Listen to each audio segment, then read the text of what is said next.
Hey everyone, today we're going to break down the different types of buyers that are going after essential service businesses.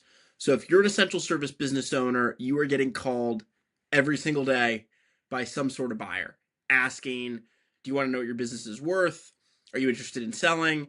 And I really want to break down today who these people are. So I'm going to break it all down right here in this video. My name's Oliver Bogner. I'm the managing partner of the Advisory Investment Bank. We're a lower middle market investment bank focused on all things essential services: HVAC, plumbing, electrical, landscaping, pest, fire, life safety. If it's an essential service, this is all we do. Last year, 81 deals, over $600 million in deal volume. We are one of the most active sell side investment banks in the sector, and we know everyone. We are deal makers. Our mission is to defend Main Street. It's why we actually changed our website to defendmainstreet.com. All we do all day long is defend Main Street business owners against Wall Street. We want to help you fight fire with fire and get on an even playing field. So you've definitely heard of what's happening in HVAC. You've heard of what's happening in other very hot sectors: roofing, pest, landscaping, and you're getting called by lots of buyers. So who's actually on the other end of the line? Well, it's a bunch of different groups, and more than likely, it's probably not the private equity aggregators. So there's a handful of buyers that love these sectors. Number one is going to be search funds. So search funds are kind of a hot buzzword. It's typically an MBA, someone that graduated business, maybe a professional mid career that's looking to buy an essential service business and jump on this bandwagon and eventually sell it to private equity for a higher multiple. Now they're calling you to kind of befriend you and say, do you want to sell to me? And here's the thing: they have a very, very low likelihood of actually closing. Typically, these search funds are using some sort of SBA funding, so they're not super clean. They're going to ask for seller roll. It's just not a super clean deal. So in what world would I take a search fund deal? If you are sub $500,000 of EBITDA, and institutional private equity backed aggregators think you're too small for them. So if you're sub $500,000 of EBITDA, working with a search fund makes a lot of sense. But if you're over $500,000 of EBITDA, you should absolutely work with a more institutional buyer and accept a far cleaner deal. Now, search funds don't love the below $500,000 of EBITDA deals. They're after the bigger deals, so just beware. They're using SBA funding. They're very similar to just traditional SBA buyers. The other group that's calling you are traditional SBA buyers, but I kind of group them, search funds, into the same bucket. So these are unfunded groups.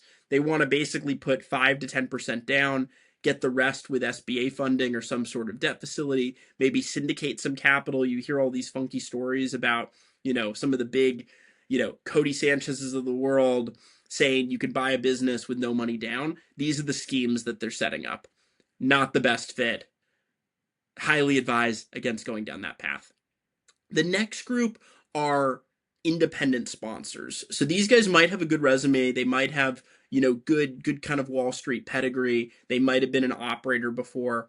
And basically what they're looking to do is lock up the economics with you. So they want you to agree to some sort of purchase price, some sort of LOI. They want to do preliminary diligence. They want to write, some materials on the business. And then they want to shop it to syndicate the money.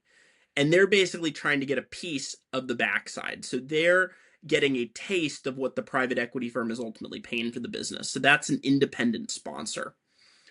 Then you're getting called. So independent sponsors, hopefully you can ask more questions if you've got more questions, but independent sponsors are not actually bringing the capital to the table. So they're shopping the deal to a private equity firm and taking a piece of the deal. Now, do they make sense?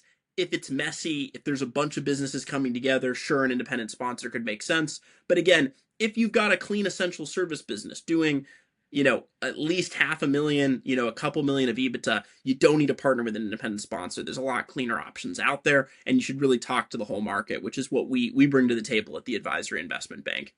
You're then getting called by intermediaries. And yes, we are an intermediary, but we're a different type of intermediary. You're getting called by business brokers that don't understand your sector. You're getting called by groups that, want to represent you, but kind of want to represent anything with a pulse and want to sign you up, pitch you on all the business listing websites, post your business for sale, And again, that whole process, business brokers don't really understand what's happening with private equity aggregation. They really get confused by all these buyer groups. So they might be pitching you to a search fund. They might be taking you down the path partnering with a search fund. They might be taking you down the path partnering with kind of a mom and pop SBA buyer. They might be taking you down the path partnering with an independent sponsor. They are not knowledgeable enough about the sector and what's happening to really distinguish between all the buying groups.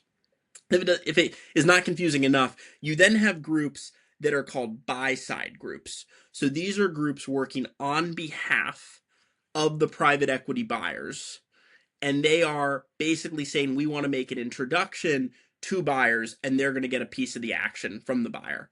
So they want to qualify you, say, are you in a hot sector? Is the business of size? And then they're going to make what's called a buy-side introduction where they get paid by the buyer. Now, remember, they then have a fiduciary duty to the buyer. They do not have a fiduciary duty to you, the seller, the business owner. They are going to use any information that they can get from you. Ideally, what's the price you'd accept? Not telling you what the market would pay. What's the price you would accept? What's the price you'd be happy with? And then they're going to shop that information to a bunch of buyers that they might have in their network that they have referral agreements with that are then going to pay them on the back end. So that's another group. Okay, so then you're actually getting called by buyers directly. So buyers do direct sourcing. They brag about these off-market deals that they get. You've got buyers that are calling businesses in hot sectors that they want to buy, basically fishing if there's an opportunity to acquire you. So buyers want to get an off-market deal. Again, they want to understand what's the price you would accept. They're not going to give you a fair market value, but that's another group. And then you've got groups like us that are the investment bankers. So we're trying to run a fair process. We represent sellers like yourself and run them through that entire process to actually get a fair market value. And I'm going to tell you more about what we do in just a sec. But hopefully you got it covered with all these different groups. It's confusing. I know it's confusing. It's hard for us to explain kind of the difference between all these different groups. But again, just quick refresher. You've got search fund groups, which I combine search fund and SBA buyers. You've got independent sponsors that, again, are basically trying to sign you up and then shop it to private equity firms. You have business brokers that don't really understand what's happening with this whole aggregation game. You've got buy-side groups that are basically trying to sell you sell you without representing you, but basically understand all the information, get your minimum price, and then bring you on a silver platter to a buyer that's going to then offer you something below market. You then have buyers directly, lots of different groups. And then where we really fit into the equation is we want to be that quarterback. We want to provide that white glove service to get you a fair market price. So our job as an investment bank is we want to understand your business. We're an expert in your sector. So if it's an essential service, we know how to dot the I's and cross the T's and really are digging for that key information that buyers are going to underwrite the deal on. So we want to write what's called a CIM, the Confidential Information Memorandum, and we want to come up with what your adjusted EBITDA is. This is really, really, really important. Our analysts are really smart. We've got the best practices. We know exactly what's going to pass quality of earnings in your favor, not in the buyer's favor. So we're looking for every single penny we possibly can find. And that's when people question, should I use an investment bank? We end up paying for our fee 10, 15, 20 times over. We're trying to come up with that magic adjusted EBITDA number that's going to pass a quality of earnings. So we're going to add back any one-time non-recurring expense, any employee that was fired, anything that's not going to happen on a pro forma go-forward basis when you're acquired. We're going to try to add back and get you credit for. We're doing the opposite of what your accountant's telling you to do. Your accountant's working with you to try to get your EBITDA number as low as possible. We're trying to get your adjusted EBITDA number as high as possible. We then take that information and take it to the market. Confidentially, we don't put you on business listing sites. We go directly to the market. In all these sectors that we cover, we know every single buyer. If it's an HVAC deal, I know all 160 HVAC buyers. If it's a paving deal, I know all 45 paving buyers. If it's an accounting deal, I know all 100 some odd accounting buyers. So whatever the sector is that we're covering, we know the exact buyer pool. We send all that information on the very same day to the buyer universe that covers your sector. Typically, it's 50 to 100 some odd buyers. We're going to get them quick feedback. So they're going to say, pass, interested, not interested. They're going to give us preliminary pricing. So they're going to say, this is how I'm thinking about it. I then might have them write what's called an IOI, which is an indication of interest that's going to break down that pricing, put it in writing for you. I'm then going to bring you 5 to 10 offers, and then we're going to go do management meetings with the best 5 to 10 offers. And then you're going to get a handful of what are called LOIs, which are the letters of intent. You're then going to physically meet probably your top 2 groups in person, the top 2 LOIs you like. You're going to go out to a couple steak dinners with these groups, and then you're going to decide who you want to go to the altar with. Our job does not stop there. Our job kind of begins once you sign the LOI, part 2 of the job. Once you sign the LOI, we've got to get you through closing. You then have to pass an audit. So remember we came up with that adjusted EBITDA number before? I now have to hand hold that through getting it through the audit.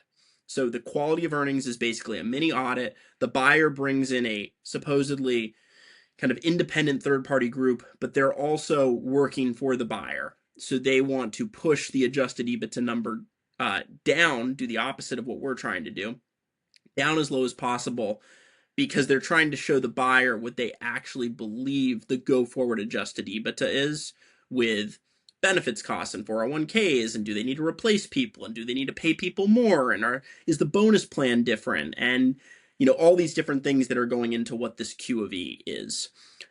Spits out a Q of E number, the buyer then either accepts it or then at that point comes back to us and says, hey, I want a pricing concession.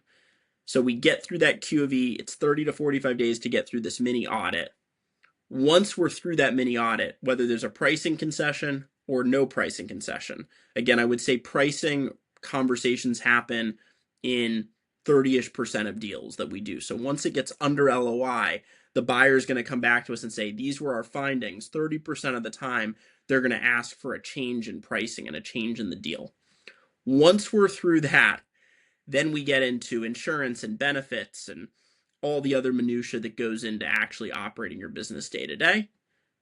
Then we get into the long form, which is the APA. We're going to recommend you some attorneys that we think you should talk to that are really good at what they do. We're not providing legal counsel. We'll introduce you to some really good tax folks that are really good at what they do, some wealth managers that are really good at what they do.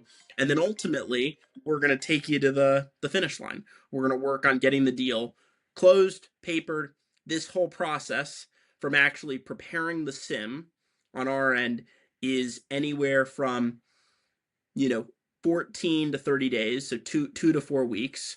You're then typically in market with us for somewhere in the neighborhood of 3 to 6 weeks. Once we get under LOI, the LOI process is typically 60 to 90 days. So that's the entire process. It's why an investment banker like us that really, really understands the market in and out, we believe is so valuable. Typically, we're worth our fee, 10 times over. So that's what's happening in the lower middle market of essential services. It's confusing for sellers. I know it's very confusing for sellers. Lots of different groups telling you a bunch of different things. We're trying to be the good guys of the ecosystem. Reach out, let's have a conversation, let's get to know each other, and let's actually give you kind of a fair market assessment of what we think your business is worth and what we think the market's willing to pay for it. Again, feel free to reach out, defendmainstreet.com. Again, our website's defendmainstreet.com. Looking forward to hearing from you.